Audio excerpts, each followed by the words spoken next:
अस्सलामु अलैकुम वरहमतुल्लाहि वबरकातुहू। नाज़रीन, अगर हम इस पेड़ की बात करते हैं, इसका जो रूट है वो MM111 है। डैट मीन्स ये सेमी डिवार्फ रूट स्टॉक है। इसका जो विगर है वो ज़्यादा है हर एक रूट स्टॉक से। अगर हम बात करते हैं M9 की या MM106 की या MM107 की, लेकिन ये जो MM111 वाला जो रूट है ये सबसे ज़्यादा ग्रोथ करता है, लेकिन सीडलिंग से ज़्यादा ग्रोथ नहीं करता है। जब भी हम इसकी प्रूनिंग करते हैं, हम इसमें ज़्यादा यही प्रेफर करते हैं हम इसको सिंगल लीडर ही रखें। क्योंकि सिंगल लीडर की जब हम बात करते हैं, सिंगल लीडर में हमें ज़्यादा कंट्रोल कर पाते हैं इस पेड़ पे। अगर ये मल्टी लीडर पे हम जाएंगे, मल्टी लीडर में हमें 2-4 लीडर्स को ट्रेन करना पड़ता है।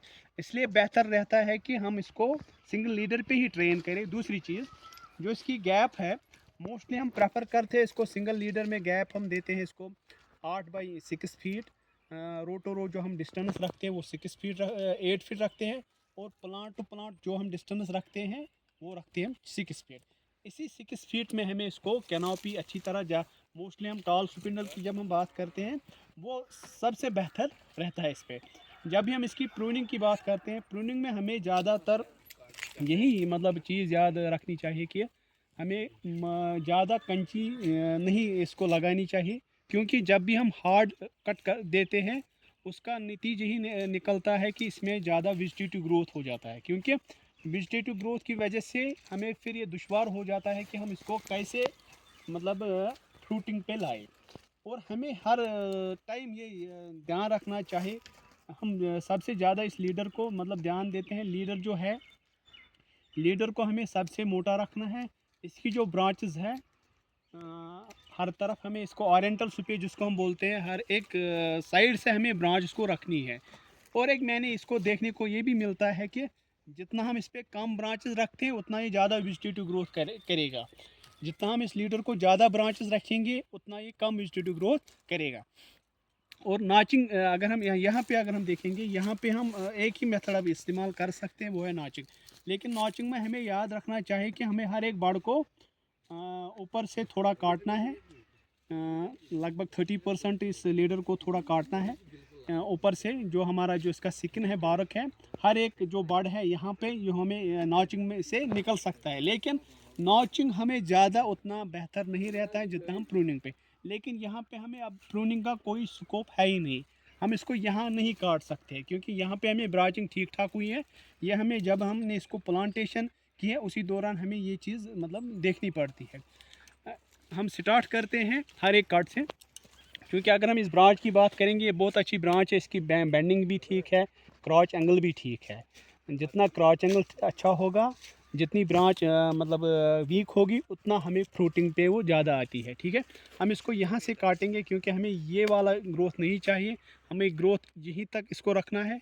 अगर हम इस ब्रांच की बात करते हैं, वाटर शूट को हमें निकालना है कॉलर कट, जिसको हम कॉलर कट बोलते हैं। ज़्यादा इससे नीचे नहीं जाना है, थोड़ा सा इसको रखना है, इस तरह काटना है इसको, जिसको हम कॉलर कट बोलते हैं। कॉलर कट पे हमें वाटर शूट निकलना चाहिए। लेकिन अगर हम वाटर शूट को ऊपर से काटते हैं वो फ़ायदा नहीं है, वो उस पर और वाटर शूट निकलते हैं। इसलिए ये चीज़ हमें थिन आउट करनी है या फ्लश आउट करनी है।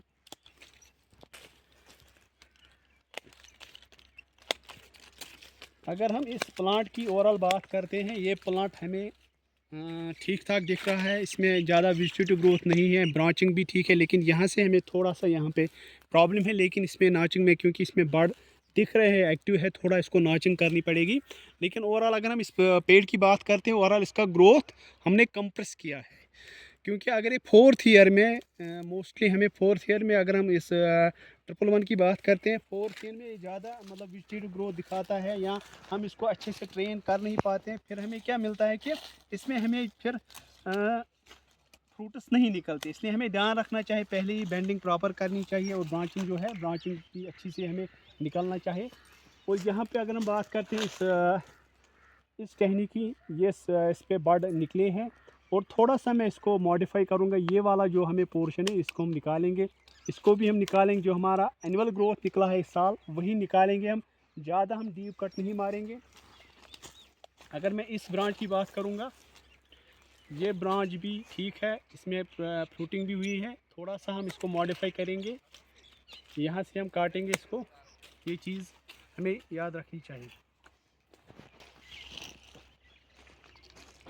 अगर मैं इस पेड़ की बात करता हूँ, इसमें बड फॉर्मेशन हुई है, लेकिन थोड़ा सा इसमें हम थोड़ा सा मॉडिफाई करेंगे। थोड़ा सा हमें इसको निकालना है, जो भी हमें एक्स्ट्रा वाटर शूट निकला है।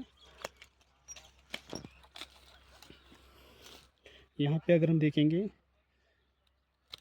हम आगे से वीक सिलेक्ट करते हैं ताकि इसका जो कार्बोहाइड्रेट, जो इसका एफिशिएंसी है या इसका जो इकोनॉमी है कार्बोहाइड्रेट की, वो यहाँ पे हमें स्टोर हो जाए और यहाँ से जो है ये पूरी तरह इसमें बढ़ आ जाए। ओवरऑल अगर हम इसको देखेंगे, इसकी कैनोपी को देखेंगे, इसमें भी हमें थोड़ा सा यहाँ पे अगर हम बात करते हैं, क्योंकि हम प्रेफर करते हैं कि हम फर्स्ट ईयर ही प्राइमरी ब्रांच पे ही फ्रूटिंग ले। ये इसकी साइड ब्रांच, इसको मैं यहाँ से काटूँगा, ये हमें यहाँ से नहीं चाहिए, हमें फ्रूटिंग इसी पे चाहिए, इसलिए मैंने इसको काटा है।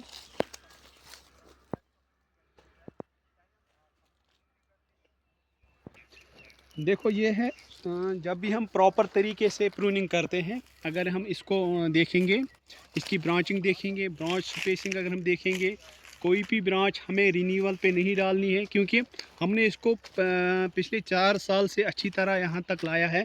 प्रॉपर प्रूनिंग के साथ हमने इसको ठीक किया है, प्रॉपर कटिंग, और इसमें बर्डिंग भी हो रही है, क्योंकि ये 4th ईयर में है। अगर दूसरा अगर कोई प्लांट हम देखते हैं, उसमें अक्सर यही होता है, वेजिटेटिव ग्रोथ हो जाता है, उस पर हमें ज़्यादा फिर रिन्यूअल पे जाना पड़ता है। इसमें कोई भी ब्रांच हमें रिन्यूअल पे नहीं डालनी पड़ेगी।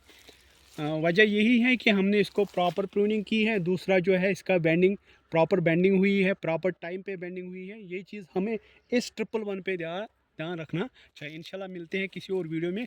दीजिए इजाज़त। अस्सलाम वालेकुम।